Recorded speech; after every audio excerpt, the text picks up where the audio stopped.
Moja teorija koju ću dokazati da je Zoran Predin zamijenjen u rodilištu.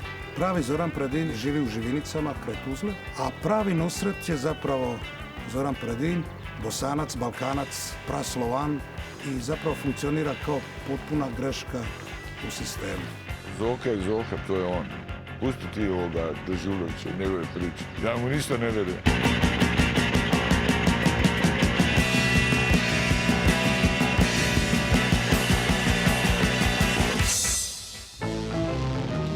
Kao prvo je antizvijezda.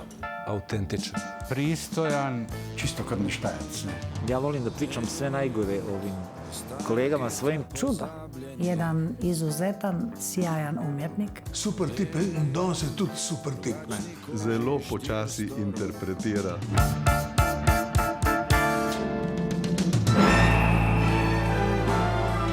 Spor je kao sugovornik, ali na šaci je brz. Zoran me pa najprej zadev s besedilom, s Praslovanom. To je moj stih koji mi je on ukrao, prevremena.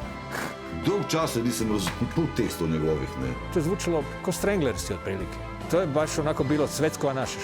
Niko nema karijeru od 40 godina sa 40 objavljenih long play ploča ili albuma.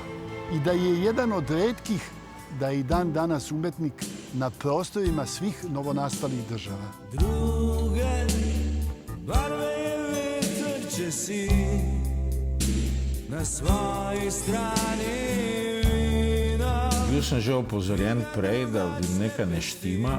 Pač Zoran